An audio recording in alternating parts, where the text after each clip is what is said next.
পিতামাতা এবং প্রবীণ নাগরিকদের রক্ষণাবেক্ষণ ও কল্যাণ আইন নিয়ে বৃহস্পতিবার দুপুর 1টা নাগাদ উদয়পুর গোকুলপুর পঞ্চায়েত রাজ ট্রেনিং সেন্টারে সোশ্যাল এডুকেশন দপ্তরের উদ্যোগে একদিনের কর্মশালা অনুষ্ঠিত হয়। মঙ্গল প্রদীপ প্রজ্বলন করে অনুষ্ঠানের শুভ সূচনা করেন জেলা সভাধিপতি দেবল দেবরাই।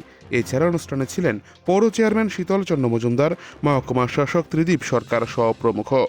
একদিনের কর্মশালায় বক্তব্য রাখতে গিয়ে মহকুমা শাসক ত্রিদীপ সরকার বলেন, বৃদ্ধ পিতামাতাকে প্রতি মাসে নিয়মিত ভাতা প্রদানে প্রাপ্তবয়স্ক সন্তান এবং উত্তরাধিকারীদের আইনগতভাবে বাধ্য করা হয় 2007-এর আইন অনুযায়ী।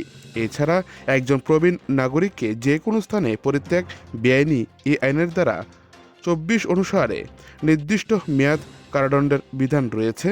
তা হয় 3 মাস পর্যন্ত হতে পারে জরিমানা অথবা 5,000 টাকা পর্যন্ত জরিমানা কিংবা উভয় হতে পারে। তাই প্রতিটি সন্তান, তাদের পিতামাতা এবং প্রবীণ নাগরিকদের রক্ষণাবেক্ষণ করা খুবই জরুরি। এই দিনের কর্মশালায় বিভিন্ন পঞ্চায়েত এলাকা থেকে সাধারণ মানুষ অংশ নেন। পাশাপাশি বিভিন্ন বিধানসভা কেন্দ্রের পঞ্চায়েত সমিতির চেয়ারম্যান ও ভাইস চেয়ারম্যান অংশ নেন এই কর্মশালায়। উদয়পুর থেকে নিজস্ব প্রতিনিধির রিপোর্ট, টিভি 100 বাংলা।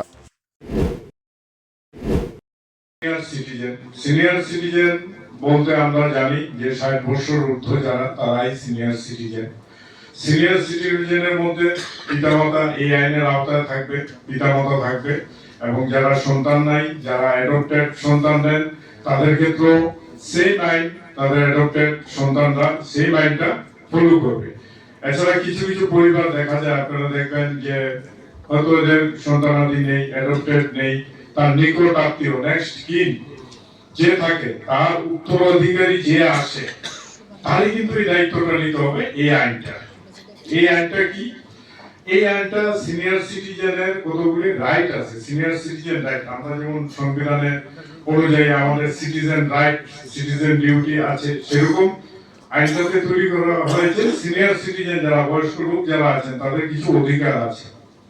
1 নাম্বার তার মেইনটেনেন্স, তার খাওয়া দাওয়া, খাদ্য সুরক্ষা করতে হবে, তার বাসস্থান সুরক্ষা করতে হবে, তার প্রতি মেডিকেল অ্যাসিস্ট্যান্স আমরা যেটাকে বলি, তার চিকিৎসার দায়িত্ব নিতে হবে।